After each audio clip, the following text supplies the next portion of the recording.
Hello 10th class, कैसे हैं आप सब? बढ़िया, मज़ा आ रही है? देखते हो यार, आप लोग मेरी वीडियो देखते हो, मेरे को सा सीन तो नज़र आता है, पता नहीं शायद आप चालू करके बंद कर देते होंगे, मुझे नहीं लगता क्या है। पर कोई लाइक, कोई कमेंट कुछ तो कीजिए बेटा, तो थोड़ा अच्छा भी लगे वीडियो बनाने में। ओके, कल के क्वेश्चंस की, 2 क्वेश्चंस की आपने प्रैक्टिस की अच्छे से, उम्मीदें की होगी। अब अपन आगे के क्वेश्चंस करते हैं। यहाँ पे दिया है on comparing the ratio, question number second है 3.1 का। क्या क्वेश्चन है? On comparing the ratio A1/A2, B1/B2 and C1/C2, find out weather lines representing the following pair of linear equation intersect at point, या आर पैरेलल और coincident. मतलब यहाँ पे 3 question दिए, तीनों क्वेश्चन में अपने को ये चेक करना है कि कौन सी लाइन आपस में इंटरसेक्ट होगी, कौन सी लाइन आपस में पैरेलल होगी और कौन सी लाइन आपस में कोइंसिडेंट होगी। और ये पता कैसे करने हैं? जो रेशो दे रखे हैं अपने को A1/A2, B1/B2 और C1/C2, इसका यूज़ करके। कैसे? देखो, मैंने आपको समझाया था वैसे वो चीज़ें, फिर भी मैं आपको बता देता हूँ। सेकेंड क्वेश्चन का फर्स्ट, यहाँ पे दे रखा है आपने को 5x माइनस 4 है y plus 8 is equal to 0। Second equation दे रखी है 7x plus 6y minus 9 is equal to 0। ये दे रखी इक्वेशन फर्स्ट, ये दे रखी इक्वेशन सेकेंड। अब आप लोगों को ये चेक करना है कि इनकी जो लाइन है वो लाइन क्या पैरेलल है, क्या इंटरसेक्टिंग है, या कोइंसिडेंट है। अब मैंने आपको उस दिन कुछ बात बताई थी, याद है कुछ बताया था? उस दिन मैंने आपको ये बताया था कि A1/A2, B1/B2 और C1/C2 इनके जो रेशो होते हैं, रेशो मतलब जो इनकी x की कोफेंसी होगी वो A1/A2 होगी, जो y की कोफेंसी होगी वो B1/B2 होगी, और जो C1/C2 है वो कांस्टेंट टर्म होंगे। क्लियर? अब बोलोगे ये x की कोफेंसी क्या है 5, ये A1 हो गई, इसकी कोफेंसी क्या है ये A2 हो गई, y की कोफेंसी ये क्या है -4 B1, ये y की कोफेंसी 6 ये B2, और ये 8 कांस्टेंट टर्म और ये 9 भी क्या है कांस्टेंट टर्म। अब इनको अपन रेशो में चेक करेंगे। क्या करेंगे? रेशो में चेक करेंगे। कैसे चेक करेंगे बेटा? देख लो, A1/A2, B1/B2, C1/C2 दिया हुआ है। ठीक है, A1 क्या है 5/7 माइनस 4/6 और यहाँ पर आएगा 8/-9। अब मुझे बताओ 5/7 दोनों के दोनों को प्राइम नंबर हैं, इसका मतलब कटेगा ही नहीं, और ये अगर कट्टा भी है तो ये 2 टाइम कटेगा और ये 3 टाइम कटेगा। तो रेशो क्या बन गया इसका 5/7 इजिकल टू -2/3, इधर बचा 8/-9। अभी अपने को सिर्फ ये दोनों चेक करने हैं, ये दोनों क्या हो गए नॉट इक्वल हो गए, इससे अपने को कोई मतलब नहीं, इससे अपने को कोई भी मतलब नहीं रहा। ठीक है, इससे अपने को कोई भी मतलब नहीं रहा। ठीक, अब ये दोनों नॉट इक्वल आ गए, इसका मतलब क्या हो गया आपका A1/A2 नॉट इक्वल हो गए B1/B2। सी वाले से कोई मतलब ही नहीं। अगर x और y दोनों की कोफेंसी इक्वल नहीं आ रही, उनके रेशो इक्वल नहीं आ रहे, इसका मतलब ये हो गया इट इज यूनिक सॉल्यूशन। क्या हो गए?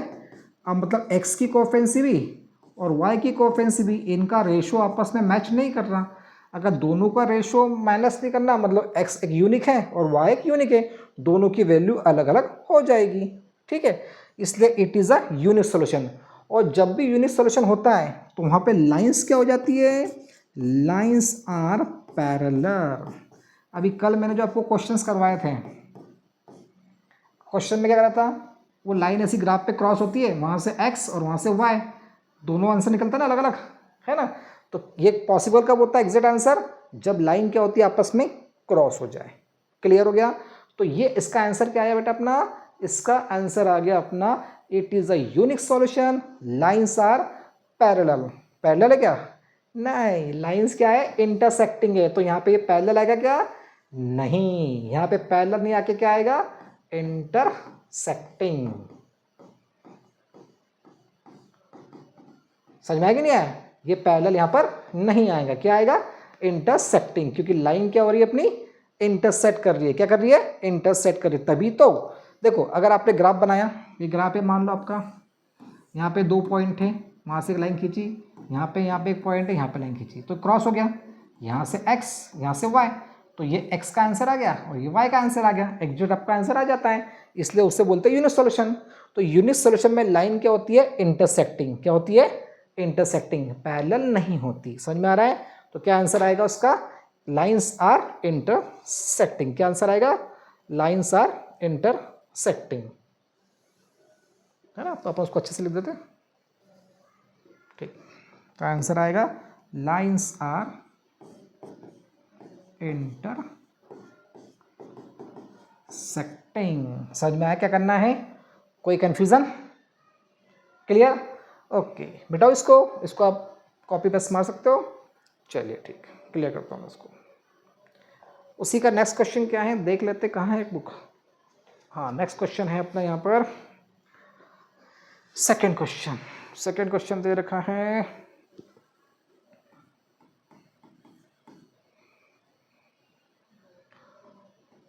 9x plus 3y plus 12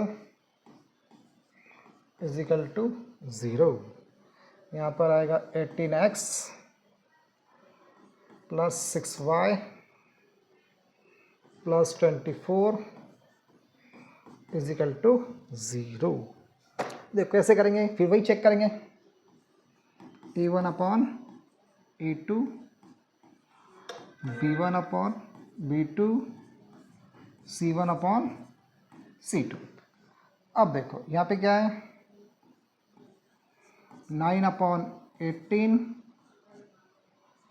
3 upon 6,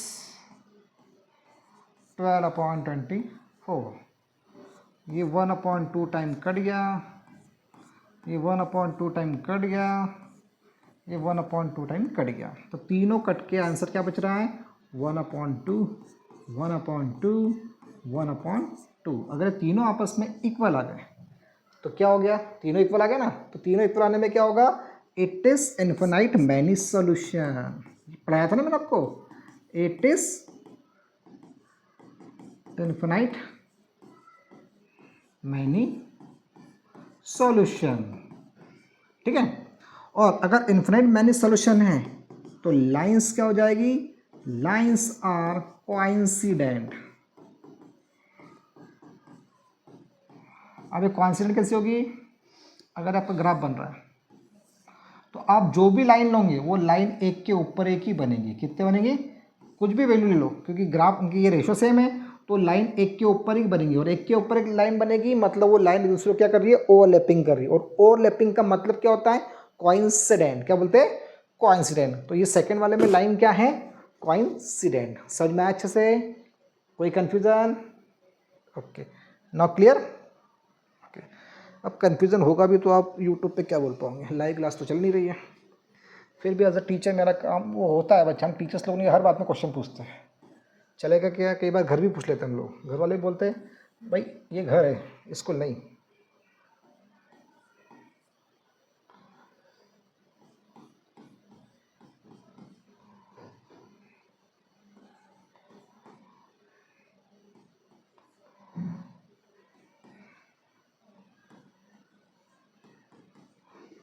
ठीक है, अब देखिए फिर से यहाँ पर क्या आएगा, फिर चेक कर लेते हैं बेटा, a1 upon a2, b1 upon b2, c1 upon c2।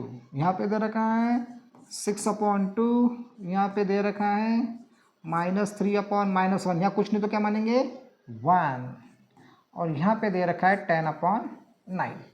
अब देखो नीचे भी माइनस है ऊपर भी माइनस है, कैंसिल हो गया, ठीक। 2 1 ज़ा 2, 2 3 ज़ा 6, तो ये 3/1, 3/1, 10/9, ये दोनों इक्वल आ गए, ये नॉट इक्वल आ गए। इसका मतलब क्या इक्वल आ गया, B1/B2 नॉट इक्वल आ गया C1/C2। और ये दोनों अगर नॉट इक्वल आते हैं, है ना, और ये A1 ये आपस में क्या आ गए, इक्वल आ गए, और ये नॉट इक्वल आ गए, इसका मतलब ये नो सॉल्यूशन है। क्या है, इसको अपन सॉल्व नहीं कर सकते, इसका कोई भी आंसर नहीं आएगा, तो ये होगा नो सॉल्यूशन। और यहाँ पे लाइंस आर पैरेलल, लाइन क्या हो जाएगी, पैरेलल, क्योंकि जब तुम इस ग्राफ को बनाने जाओगे ना, अब देखो एक्स और वाई की कोएफिशिएंट सेम आ गई, अगर सेम आ गई और कांस्टेंट टर्म की वैल्यू अलग आ रही, तो वो लाइन तुम कितना भी बनाओ, वो लाइन ऐसी कोई भी लाइन आपस में क्रॉस नहीं होगी, सब इधर से जाएगी। सब जो पेयर बनेंगे उनके, जैसे ये इसका पेयर बन गया, ये इसका पेयर बन गया, या ऐसा पेयर बन गया, तो ये आपस में टच नहीं हो रही, ये आपस में टच नहीं हो रही, ये आपस में टच नहीं हो रही, वो कभी भी नहीं, अब ट्राई करके देखना, वो लाइन कभी भी आपस में टच नहीं होगी। इसीलिए ये लाइन क्या हो गई, पैरेलल। क्या हो गई, पैरेलल। आई बात समझ में अच्छे से, कोई कंफ्यूजन इस क्वेश्चन में, कभी नहीं होता है ना बेटा। आप तो मतलब मुझे ऐसा लगता है कि बच्चे सारे जितने बच्चे होते हैं ना, मैंने अपनी क्लास में नोट किया है, मुझे ऐसा लगता है कि जैसे बच्चे का जन्म होता है तो बच्चा रोता था, पर पता नहीं मेरी क्लास में मुझे ऐसा फील होता है कि बच्चा जो जन्म लिया होगा ना, वो रो नहीं रहा होगा, वो मैथ्स के फॉर्मूले बोल रहा होगा। आई थिंक ऐसा लगता है मेरे को, क्योंकि जब भी मैं पढ़ाता हूँ किसी बच्चे को कोई डाउट नहीं होता। मैं ये नहीं बोलता मैं वो अच्छा टीचर हूँ, मैं जानता हूँ कि वो ध्यान ही नहीं दे रहे मेरे पढ़ाने पे कि मैं क्या पढ़ा रहा हूँ, क्योंकि उनका फोकस कहीं और रहता है। बच्चे हैं, क्या कर सकते हैं। मुझे ये बात की बड़ी चिंता रहती है कि यार बच्चे मेरे से पढ़ना नहीं चाहते और मैं उनको पढ़ाना चाहता हूँ, तो ये बड़ी मुश्किल वाली कहानी बन जाती है। खैर, अगर आप मेरा यूट्यूब चैनल देख रहे हो तो शायद आप पढ़ना चाहते होंगे। Okay, now question number 3 on comparing the ratio, वही सेम क्वेश्चन है, A1/A2, B1/B2, C1/C2, ये रेशो दे रखे हैं। Find out whether the following pair of linear equation are consistent या इनकंसिस्टेंट। अपने को ये पता करना है कि कौन सा कंसिस्टेंट होगा और कौन सा इनकंसिस्टेंट होगा। तो कंसिस्टेंट पता करने के लिए और इनकंसिस्टेंट पता करने के लिए जैसे इस क्वेश्चन को सॉल्व किया था एज इट इज वैसे सॉल्व करेंगे। बट एक बात ध्यान रखना, जो क्वेश्चन में लाइन आपस में टच हो रही है, तो लाइन टच कब होती है, जब लाइन इंटरसेक्ट करती है या लाइन कोइंसिडेंट होती है, मतलब एक के ऊपर जाती है। तो दोनों टाइम में लाइन क्या होती है, ग्राफ में टच होती है। अगर दोनों लाइन आपस में टच हो रही है, इसका मतलब इसमें कुछ ना कुछ आंसर आएगा ही आएगा, इसलिए उसे कहते हैं कंसिस्टेंट। और जिसके अंदर लाइन आपस में टच नहीं हो रही है, लाइन पैरेलल है, उसका कोई आंसर निकलेगा नहीं, तो क्या बोलेंगे इसको, नो सॉल्यूशन। और नो सॉल्यूशन हुआ तो इनकंसिस्टेंट। आई बात क्लियर। एक बार फिर रिपीट कर देता हूँ, जहाँ पे लाइन आपस में टच हो रही है, लाइन टच कब होती है, जब यूनिक सॉल्यूशन होगा तो लाइन आर इंटरसेक्ट, जब इन्फाइनाइट मैनी सॉल्यूशन होगा तो लाइन आर कोइंसिडेंट, ओवरलैपिंग, एक के ऊपर एक। दोनों कंडीशन में लाइनें आपस में टच हो रही ग्राफ में, इसका मतलब ये कंसिस्टेंट है। और जिसके अंदर लाइन आपस में टच नहीं हो रही, जैसे कि पैरेलल, है ना, नो सॉल्यूशन। नो सॉल्यूशन में कोई सॉल्यूशन ही नहीं है, लाइन कहीं टच ही नहीं होगी, लाइन टच ही नहीं होगी, इसका मतलब उसका आंसर इनकंसिस्टेंट है। क्लियर हो गया आपको, ठीक है। उसके अकॉर्डिंग अपन इस क्वेश्चन को सॉल्व करेंगे। Let's start. थर्ड क्वेश्चन का पहला, फर्स्ट यहाँ पे दे रखा है आपको 3x plus 2y is equal to 5। यहाँ पे लिख देंगे 2x 3y is equal to 7, ये लिख दिया अपन ऐसा। चलो ठीक, अब इसको अपन क्या करेंगे, स्टैंडर्ड फॉर्म में बनाएंगे। क्या बनाएंगे, स्टैंडर्ड फॉर्म। दोनों इक्वेशन को स्टैंडर्ड फॉर्म में ले आते हैं। तो इस 5 को इधर ट्रांसपोजिंग करेंगे तो ये -5 हो जाएगा इज इक्वल टू 0। ये हो गया स्टैंडर्ड फॉर्म। सेकेंड को भी करेंगे 2x 3y, इसका इधर ट्रांसपोजिंग है तो -7, ये हो गया 0। ये बन गया आपकी इक्वेशन फर्स्ट, ये बन गई इक्वेशन सेकेंड। अब कंपेयर करते हैं अपन उसको, कैसे कंपेयर करेंगे, A1/A2, B1/B2, C1/C2, ठीक है।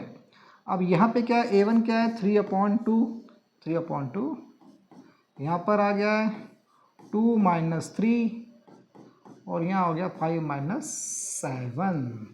अब देखो यहाँ नेगेटिव है पॉजिटिव है, तो ये नॉट इक्वल आ ही जाएगा, इससे कोई मतलब नहीं अपने को। मतलब क्या हो गया यहाँ पर, A1 upon A2 B1 upon B2 not equal आ गया। अगर A1 upon A2 B1 upon B2 मतलब x और y की कोफिशिएंसी आपस में मैच नहीं कर रही है, इसका मतलब दोनों की वैल्यू अलग अलग हैं, इसका मतलब आंसर आएगा तो it is a unique solution, और दोनों के आंसर अलग अलग आ जाएंगे, यूनिक सॉल्यूशन।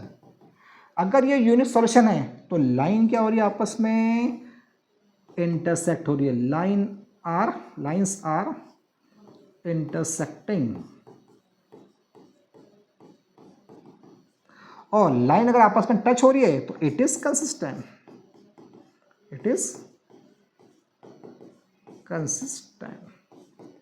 आई बात समझ में, कैसे कंसिस्टेंट होता है? Clear? Any confusion, any doubt? कभी होता ही नहीं आप लोगों को डाउट। तो सर हमको क्या होगा, हम तो हमारी कोचिंग जाते हैं, हमारे स्कूल में हमारे सर लोग पढ़ाते हैं, आप भी मैं भी जिस स्कूल में पढ़ाता हूँ ना बेटा, तो मुझे लगता नहीं कि बच्चे मुझे सीरियसली लेते हैं। मैंने उनको कई बार बोला कि बेटा आप एक्टिंग करो, मेरे पीरियड में उनको बोलता हूँ यू शुड डू एक्टिंग, ऐसी एक्टिंग करो कि मुझे लगे कि यार मैं पढ़ा रहा हूँ और आप बहुत ध्यान से सीख रहे हो। ठीक है, पढ़ना चाहिए। वैसे आपको मैं क्लासरूम में पढ़ाई, मेरी क्लास हो या किसी और सर मैडम की क्लास हो, क्लासरूम में जरूर ध्यान दो। क्लास में जो एटमॉस्फेयर होता है ना क्लास का, उसमें अगर आप पढ़ाई करोगे ना, एक अलग ही बात होती है जो कोचिंग वगैरह पे नहीं मिलेगी। इसलिए कहता हूँ मैं आपको कि क्लासरूम में जो टीचर्स पढ़ा रहे हैं उनको सीरियसली लो, उनको अच्छे से पूछो। हाँ, अगर मान लो आपके टीचर्स को थोड़ा सा लगता है कि यार नए नए टीचर्स हैं या उन्हें उतना नॉलेज नहीं है तो बात अलग है, बट अगर नए नए टीचर आ रहे हैं और वो नॉलेज टैलेंटेड हो तो उनको मौका तो दो कम से कम अपना टैलेंट दिखाने का। आप तो उनको ऐसे झटक मान लेते कि यार ये आया तो मतलब छोड़ेंगे नहीं, है ना? कोई बात नहीं, यू आर क्या बोलते हैं उसको,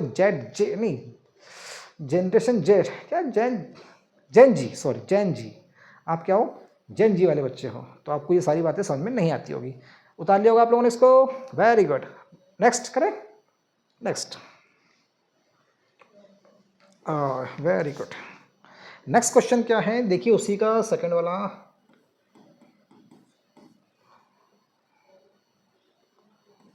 to x 3y is equal to 8, 4x 6y 9। ठीक है, इनको इधर ट्रांसपोजिंग करो, 2x 3y, इसको इधर स्टैंडर्ड फॉर्म में कर तो -8 आ जाएगा। यहाँ पर 4x 6y, इसको इधर ट्रांसपोज करो तो क्या आ जाएगा 9। ठीक, अब यहाँ चेक करेंगे अपन, A1 upon A2 B1 upon B2 C1 upon C2। अब यहाँ पे गया आपका 2 अपॉन 4, यहाँ पे आ गया -3 अपॉन -6 -8 अपॉन 9। ये minus minus cancel, minus minus cancel, ऊपर नीचे माइनस माइनस क्या होता है, डिवाइड होता है ना, बोला ना। मल्टीप्लाई, देखो माइनस मल्टीप्लाई माइनस प्लस में हो जाता है, माइनस डिवाइड माइनस प्लस में हो जाता है। अब ये कटा तो यहाँ पे 1/2, यहाँ पे इसको सेम टेबल में 1/2, दैट इज़ 1/2, दैट इज़ 1/2, यहाँ पे कुछ कटने नहीं वाला, तो ये 8/9 हो गया। इसका मतलब A1 अपॉन A2 और B1 अपॉन B2 इक्वल हो गया, और C1 upon C2 not equal हो गया। समझ में आई बात? ये दोनों नॉट इक्वल हो गए, मतलब x और y की कोफिशिएंसी सेम है, सेम रेशो में है, बट B1 और कांस्टेंट टर्म से अलग है, और जब कांस्टेंट टर्म अलग आ जाता है तो ये कौन सा सॉल्यूशन बन जाता है, नो सॉल्यूशन। इसको सॉल्व नहीं कर सकते, बताया था ना मैं आपको, इट इज़ नो सॉल्यूशन। और नो सॉल्यूशन रही तो लाइंस क्या होती है, लाइंस आर पैरेलल। लाइंस क्या होती है, पैरेलल, और लाइन पैरेलल और लाइन टच नहीं हो रही, मतलब आंसर क्या हो जाएगा, इनकंसिस्टेंट। तो उसका आंसर क्या आएगा, इट इज इनकंसिस्टेंट।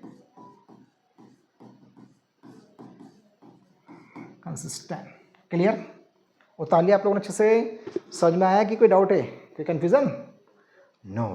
ठीक है, तो आज के लिए ये 5 क्वेश्चन मैंने करवा दिए, थोड़ा सा इसकी डिटेल्स भी बता दी। आई होप कि आपको ये वीडियो समझ में आया होगा।